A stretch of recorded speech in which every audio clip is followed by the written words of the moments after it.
Welcome to the Four Eyes podcast, brought to you by Young OD Connect. We give you a clear view into the new grad optometry world across Canada and the US.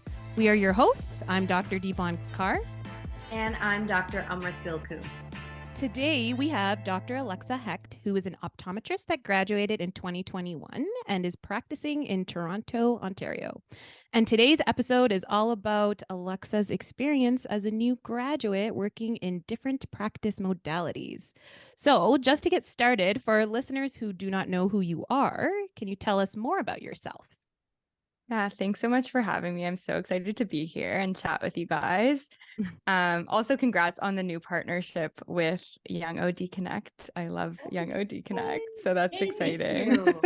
Yes, you're also a representative, right? Yes, I'm an ambassador for them. So I love it. Everything they're doing is so cool.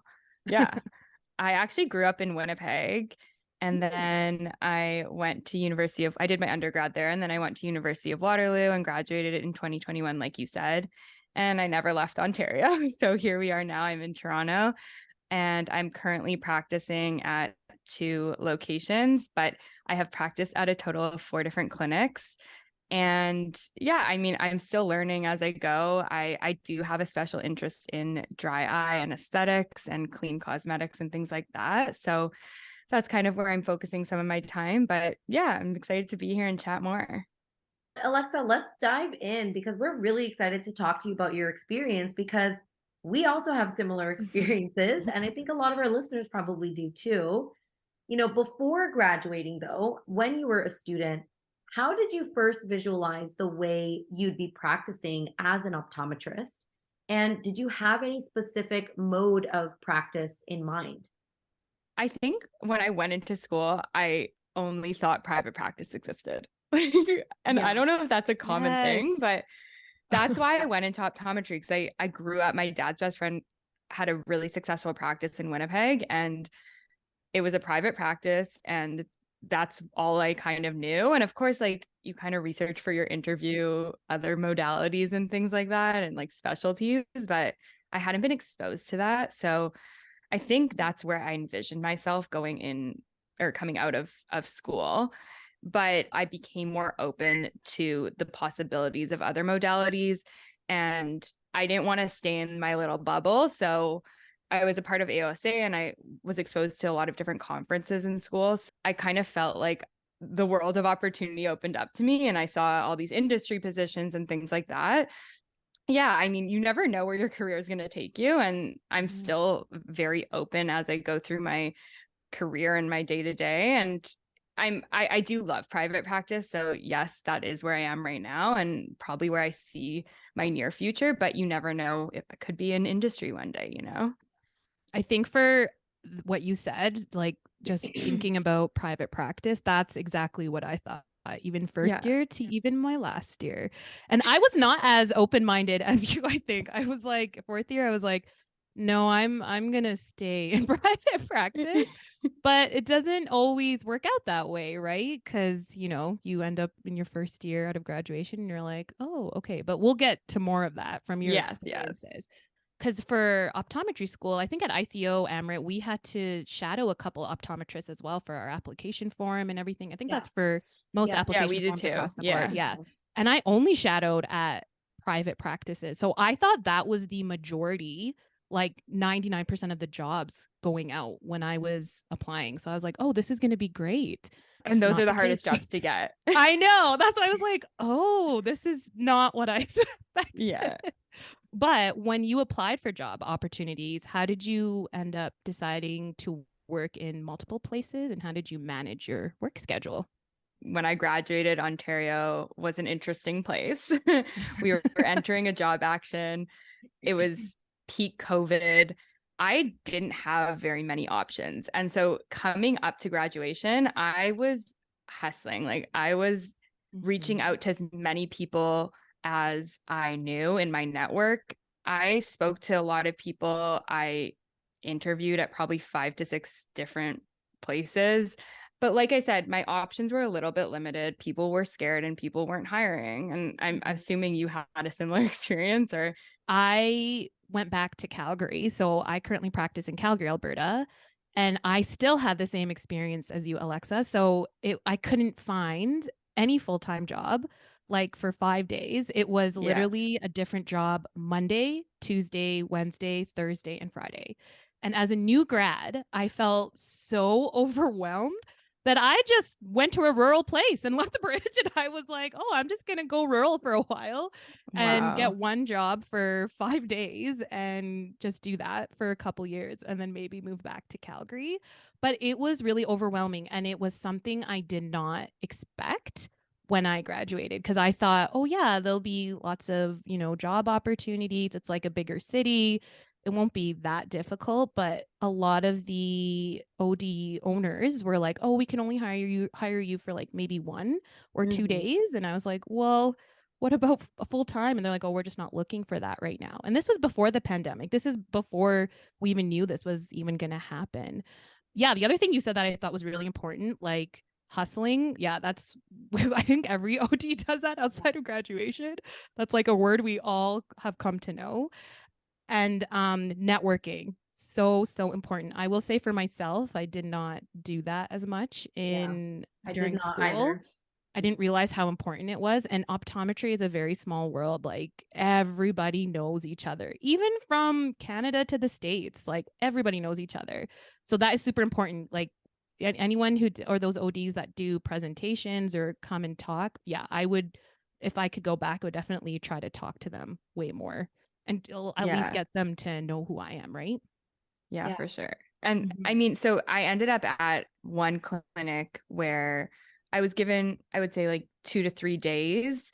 And I was like, okay, if I can just get one other clinic, so I moved downtown Toronto and I saw there was a clinic downtown. I knew who the owner was. I reached out to him on Instagram and I was like, please, like even just one more day, like please take me. Literally. And he brought me on and like, I literally DM'd him on Insta. I slid into his DMs. Like, I think that's really common now, though. I mean, I've gotten a few offers for job opportunities through Instagram DMs. Yeah. And it's just such a different environment now, because I think COVID also made virtual meetings more comfortable for people. Like it's less awkward to just send someone you've never met an email or a DM on LinkedIn or Instagram to just say, hey, instead of cold calling or walking into their practice, shaking their hand. No one's offended by that anymore. People are like, why didn't you just text me first? Why didn't you? Yeah, you're so right. Why are you just walking into my practice? Like, get me, okay? Let me know. I feel like it's almost like now that it's not the norm to go in and like pass your resume. Like that's not a thing anymore. No. I use LinkedIn. That was a really good one because I wasn't very active on social media. Just like Deepon, we are pretty much the same. We did not network. We did not really introduce ourselves to people. I mean, even social media wasn't a big thing when we were in school. Like no one had an Instagram account. No student had that. And now like these like you graduating in 2021, everybody has an Instagram account. Like, that is your resume. So this was like new to us. Yeah. Instagram, LinkedIn, like Facebook, these are your resumes now. Yeah. And so I got most of my job opportunities strictly from LinkedIn and maybe Indeed, I also started with 2 job opportunities that provided me 2 days of clinic each. And then I said, well, I got to fill the other 3 days. Same. And I ended up accumulating 2 other practices. So 4 practices to fill a 7-day work week. You were working 7 days. For a whole year. I did 6 for like 4 months. And then I was like, I can't do this anymore. Well, for the past year and a half, I've been 6 days full. Yeah. So we'll go. And I'm at three clinics. This episode is fitting. This episode is very fitting. I think we were very excited to talk about this with you, not to listen to your stories, but to vent about our own. Yeah, no, I know. We were like, we're just like, Alexa, listen to us. We're like, just gonna vent to you about all of this. I feel like, oh my God. It's nice to hear. Like, it's comforting, honestly. Well, so let's dive into the places that you ended up practicing. So you eventually found about 4 places to practice in as a new grad OD. So can you discuss what you liked and disliked about the different places that you were practicing in terms of practice modality or practice setting, environment, just things like that? just to clarify, so I started in a medical building and we just provide services and sell some product, but non-dispensing, and not attached to an optical. So that's kind of nice in a way because, you know, you show up, you do your services, and I don't have to worry about glasses or sales, which was kind of nice starting off like that. But I also kind of wanted exposure to that because I did get some exposure in my rotation, and I think that is a part of our job. So I did also end up working at another clinic, and we did specialty dry eye services as well as dispensing. So it was a more full scope private practice. And, you know, we were doing like RF and IPL and things like that. And so I really learned kind of that side of things. And I did learn how to dispense and how to make those recommendations. And then, like kind of you said, when my schedule wasn't full and we had a job action and there were days when I had no patients, I was stuck, and I said, I have to make money, right? I felt the pressure, and I think we'll talk more about this later, but I had to pay rent. So I did what a lot of new grad optometrists do and went into corporate setting. And I'm not going to lie, it was just not a good fit. Like, Yeah. and I had my hesitations going into it, but I kind of just knew, okay, like just try it out and kind of go with it. And I was there for only about 4 or 5 months. And I really tried to stick it out, and I hate letting people down, and I hate leaving things like that soon, but I wasn't vibing with it. So yeah. And that's when I was working 6 days a week, and that too. And we'll talk more about like mental health. It was too overwhelming for me. So I think the I let that burnout go. probably, Yeah. burnout can 100%. definitely manipulate your experience in any practice setting. Yeah, You for can still sure. be in the nicest setting and, you know, the perfect place for you. But again, if you're going to work 6 or 7 days a week, no vacation, no time off, you're still going to dislike waking up every day and going to work. Like it's just Right. not a healthy feeling. And I just didn't feel like in that setting I had much say in certain things, right? Like my hours were set for me, how many patients I was seeing, my schedule. I couldn't prescribe certain lenses in a way that could be, people were coming in for that store, and I didn't feel like people were coming to see me.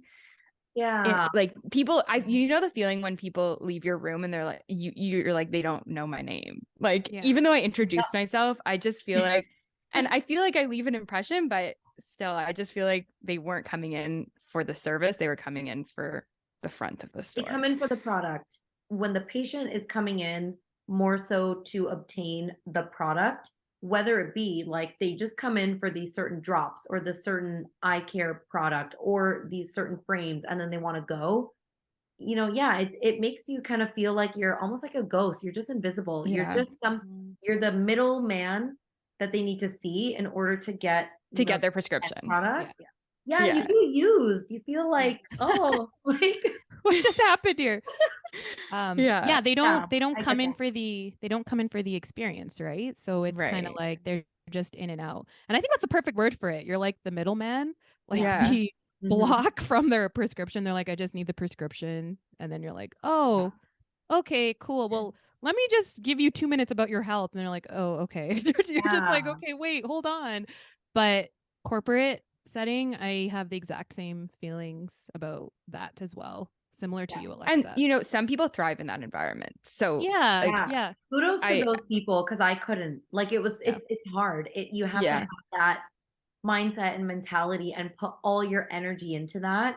But I will also say, from what I've seen so far, the people who thrive in corporate are the ones who get that chance to work probably in that one setting full time. Yeah. Right? Like they are there kind of every day. They're always spending time in that practice setting. They're always in that retail location. They know everything about the brands, everything about the products, all the services that they can provide. But I think for associates, it's just more challenging because we're not there full time, right? We're there maybe 1 day a week, maybe twice a week. And so then I think it feels more rushed for us because it's that one day in a week where our schedule is like jam packed and there's so many patients and there's so much you have to recommend for these products.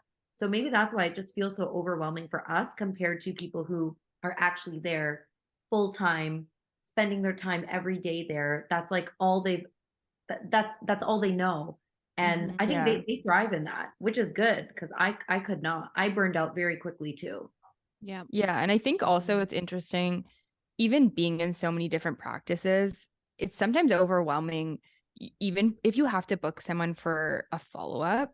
Yeah. And you're like, okay, well, I'm only here these days, or I'm only here once a week. Like, you have to come in on this day.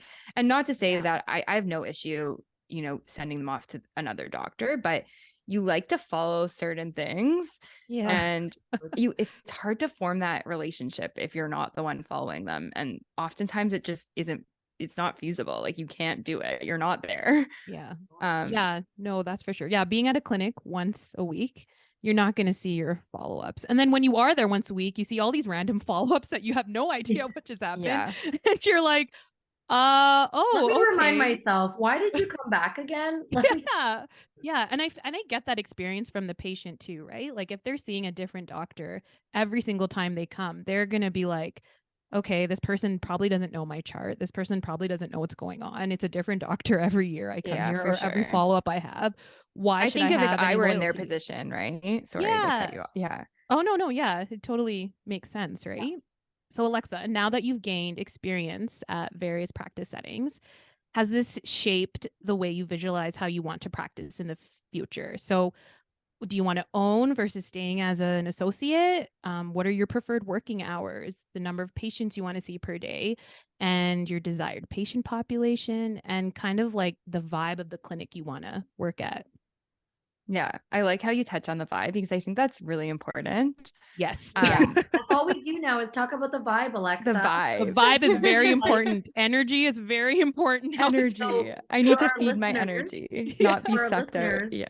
Before we hit the record button, Alexa was mentioning that she used to listen to our podcast, back in the day, but she really loves it now with this relaunch because it's more relatable.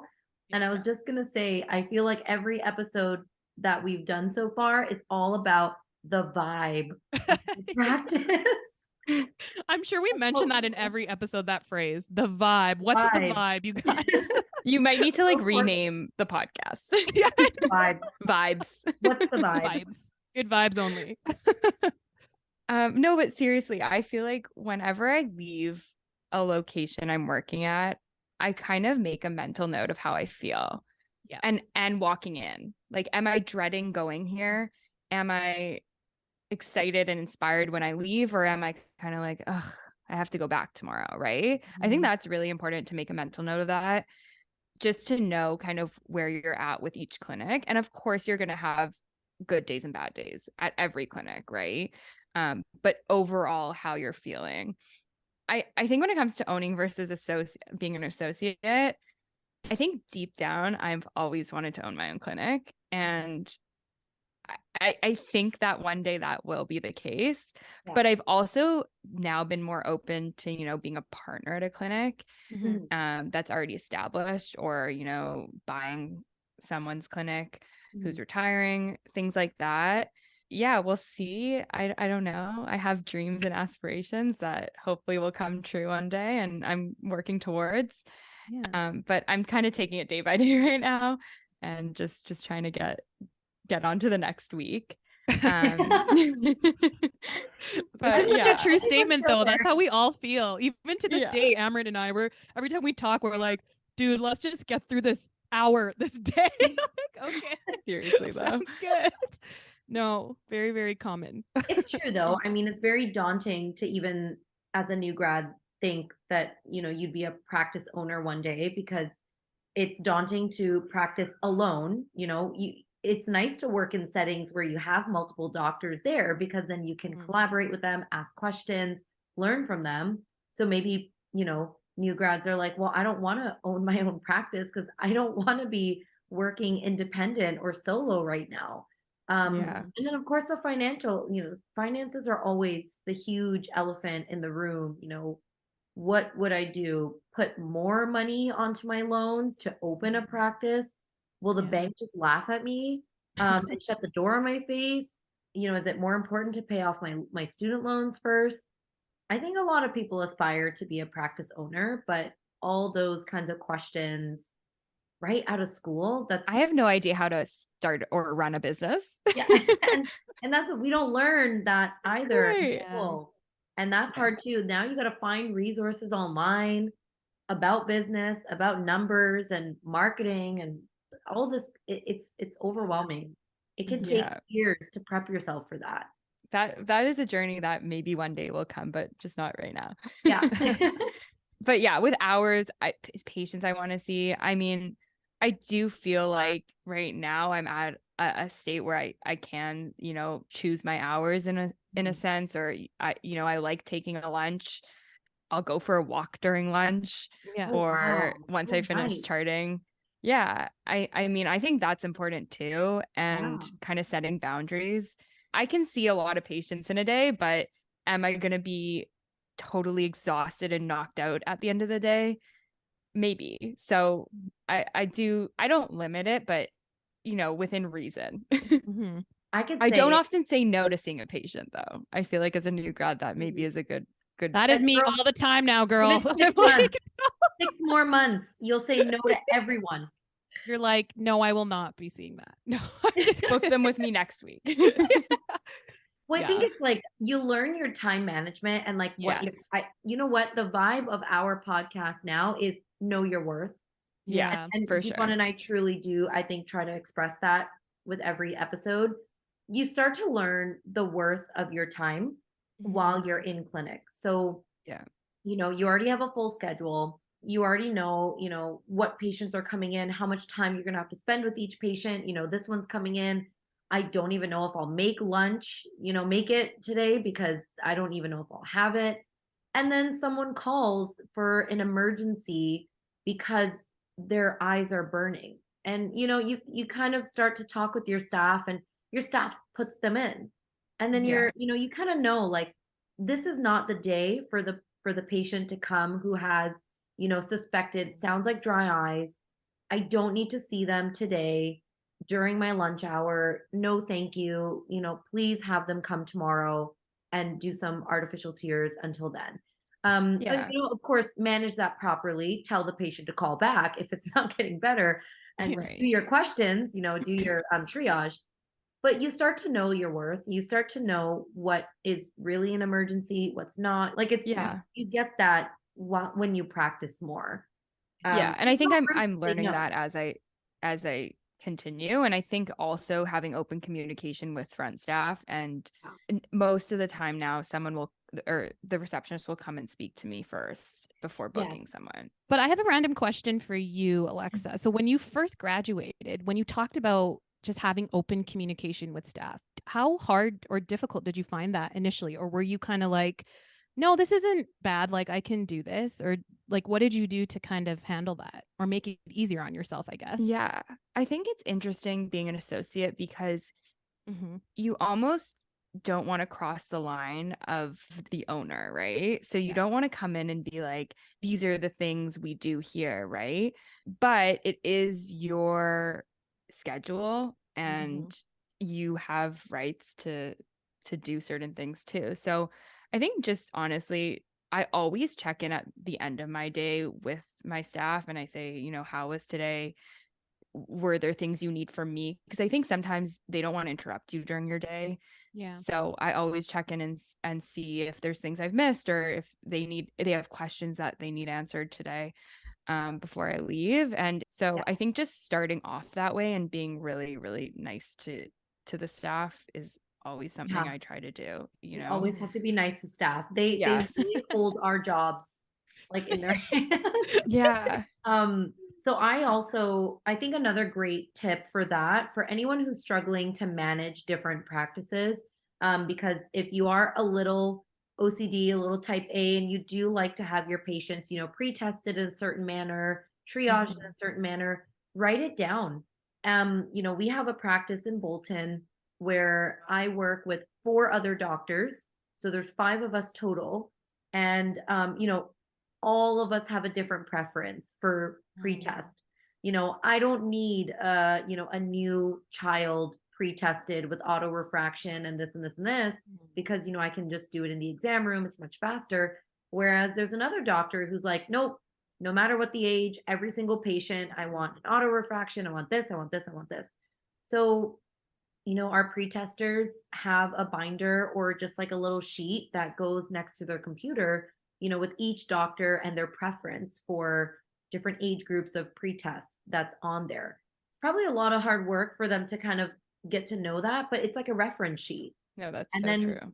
and then it gives the other doctors an opportunity to kind of compare with you and say, oh, like, why do you pre-test this way? Oh, okay. Oh, that makes sense. And then maybe they're going to be on board with things that you like to do.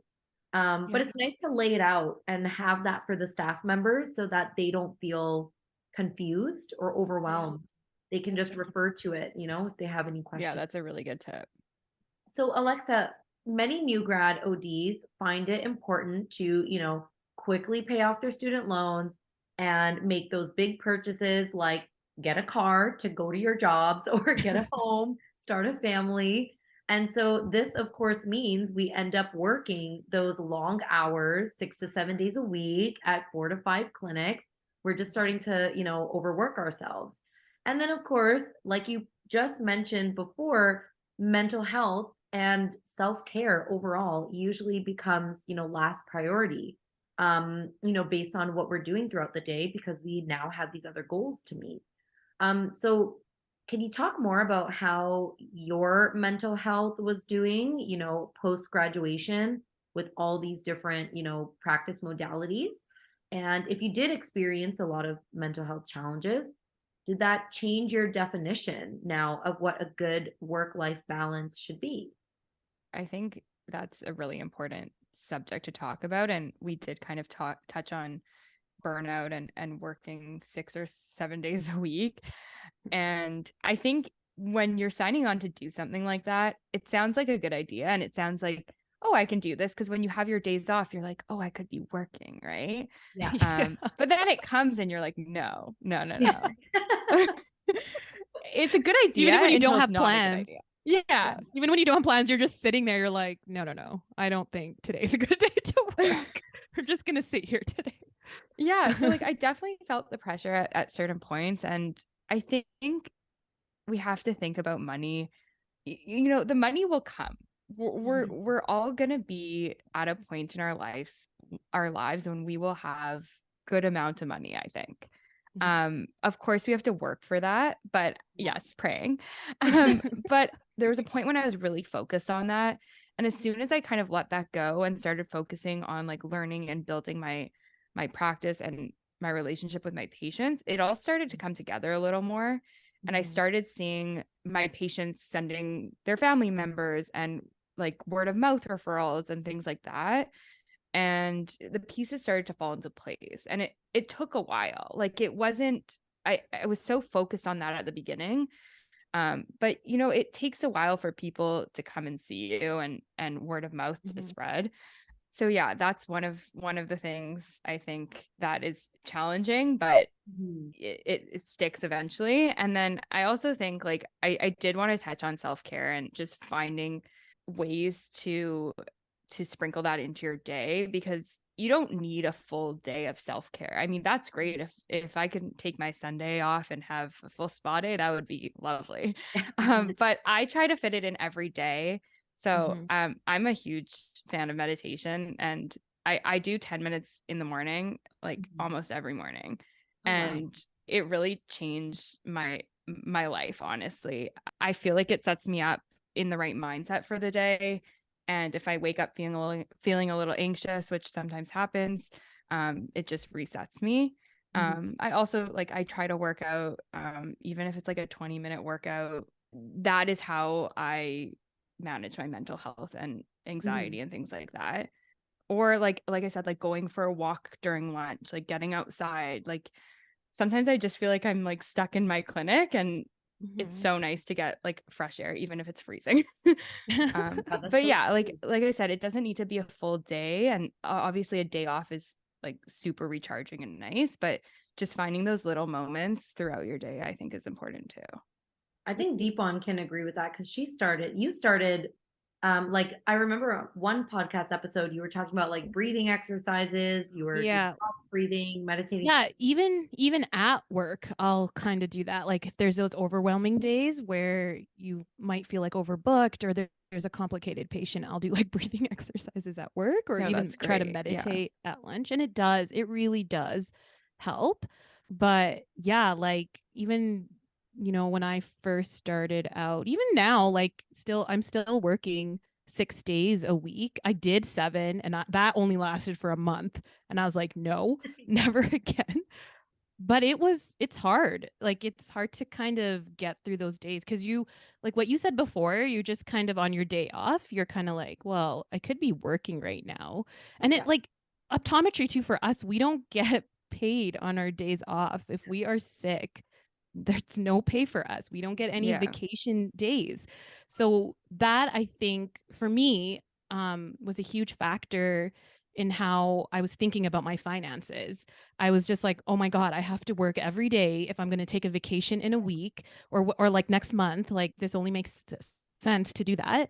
So it's this constant pressure on myself, like, oh my God, like, no, now I'm sick. I can only take 2 days off instead of like maybe another week. But it's really hard. But what you said is really important. The money does come. And I think that's one thing I've learned. Like it'll be okay. Like even if you take a week off, if you take a couple days off, it'll be okay. The money will come. So I think that's super important what you said. And my dad actually said something recently because I went on a trip for a week and he was telling my brother this, but it stuck with me too. He said, work will always be there, but like spending time with your family or going on that vacation you really wanted to go on, that might not be. So really like take in those moments and take the damn trip. Like go to the concert. Do you know what I mean? Like do it. That is true. Work will always be there. That is actually really, really true. Like it'll always be there. Even if it means you have to go to a different clinic, even if it means like this is extreme, you have to move to a different province or something, it will always be there. But those moments with your friends and family or even by yourself, like those you'll never get back where those are the memories that are important, right? And even in school too, and looking back, I think I learned this more like second, third, fourth year a bit, but there were times when I would say no to things I really wanted to do because I was so stressed about studying. But like you'll get through it and you'll pass your exams and just do like I said, go to the event if you really want to go. You'll be fine. I think something that we did not touch upon, but now I've thought about it. I think having students might not know when they graduate that talking to a financial planner when you get your first job is so important. And I'm really happy that I did that because, again, when student loans are on your mind, your thought process is, yes, I need to work 7 days a week. I need to work all these jobs, especially corporate jobs, because they give you a really nice paycheck minimum right, in the beginning. And I need to pay off those loans. Like I can't eat, sleep, breathe until those loans are paid off. And then I can enjoy my life, yada, yada, yada. We're all going to start off with a pretty nice base salary, honestly, and no matter what state or province you're in. And your financial planners will know that. Banks will know that. Everyone knows that. It's on Google. They'll find it. And your financial planner can help you really lay out, okay, this is your student loan monthly payment, to pay it off in X amount of years, but you also have all this amount of money left over. So, look at those numbers. I think when you physically see it, it kind of calms you down and it lets you know, I do make enough to also buy healthy groceries and take a day off or go on this one vacation. If I save up a little bit for, 3 more months, I can go to Europe for a week. Like I can afford that. I think without a financial planner, everything that you make and everything that you spend is probably up in your head, right? Like in a cloud.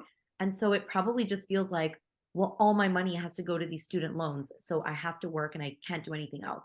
It is doable to, pay off your student loans, at a healthy rate, at a Mhm. steady pace, without overworking yourself. For And sure. if it's going to pay off in 5 years or 10 years or 15, you're still going to be able to enjoy your life and do other things. Plan that out with a financial planner, because you'll be thanking yourself for doing that. And then you won't take that fourth job opportunity. You'll be like, no, I'm Yeah. good. I'm good with Saturdays and Sundays off. Yeah. Said no new grad ever. Also, I could not recommend, please take Sundays off. Like, Yeah. I don't know how Yeah. if you work Sundays, but when I was working those few Sundays, it was rough. Yep. I would be that person like a month ahead. Someone's like, hey, can you cover my shift on Sunday? Yep. I'll be there. I'll be there. The day before, I'd be like in my room going, why? Why Yeah. did I do this to No. myself? Even if it's like 11 a.m. I Like, know. Yeah. No, I know. Yeah. I No, think that's the no, new you just, grad like rite of passage. You have to work yeah, at least on a I Saturday. work every Saturday. I do, but Yeah. and I'm okay with it for now. yeah. Yeah. For now. No, it's like the rite of passage, right? I Yeah. feel like you can tell a lot of new Yeah. grads like don't do this, but you have to just feel it on your own, right? I Like I know. think it's just like you have to feel that negative burn. energy and you're like, "Oh my God, the Yeah. burnout, the mental health decline." You're like, "Oh, this is what everyone was talking about. Cool. I need to like bring it back a little bit here." And then Yeah. they'll understand the vibe and the know And your worth, and then they'll understand. So, but yeah, I think, Alexa, everything that you said, like, we've gone through very, very similar experiences. Our previous hosts also went through similar experiences, and our friends have gone through some. Like, everyone, every new grad is going through the same struggle. Yeah. And the nice thing about this conversation is that there is a light at the end of the tunnel. You Mhm. can find opportunities for your income to grow exponentially, by investing in yourself, investing in your self care, investing your time in a practice setting that you are very, very happy with, Yes. outside of pay, outside of Yes. money. Yes. You will see exponential growth in those places. You will see slow, steady growth at the places that you're working at 1 or 2 days a week. You're dreading going, you're just kind of going through the motions. Your salary is going to go through the motions too. So, Yeah. I think And I everybody. think that's like actually full circle because I am at another clinic right now and I'm slowly kind of transitioning more there. So Mhm. I'm excited to see that and kind of put both feet into that clinic and go full force and see where it goes. Yay. Yeah. But Alexa, we're coming to the end here. Yay, we almost made it. But No, this has been, I could stay here for hours. Oh, we actually, could do. so can Amrit and I, just venting Who about all needs the things we're sleep, talking right? about. But any other advice for new grads that will be likely practicing at multiple clinics for their first year out of graduation? Be a little pickier than maybe you had initially hoped you would want to be, but also know that like maybe where you start off practicing, it's most likely not going to be where you end up practicing or spending your entire career. So like be picky, but also give places a chance. But at the same time, know when to let things go.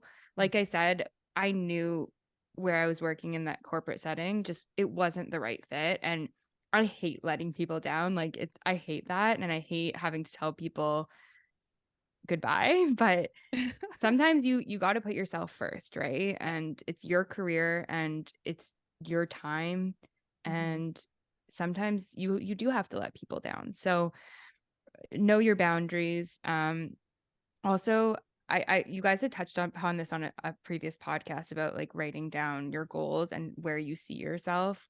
And I do that every year or like every 6 months. I try to kind of reevaluate where I'm going and is where I am aligning with my goals, right? And if it's not, then try to change something about that, right?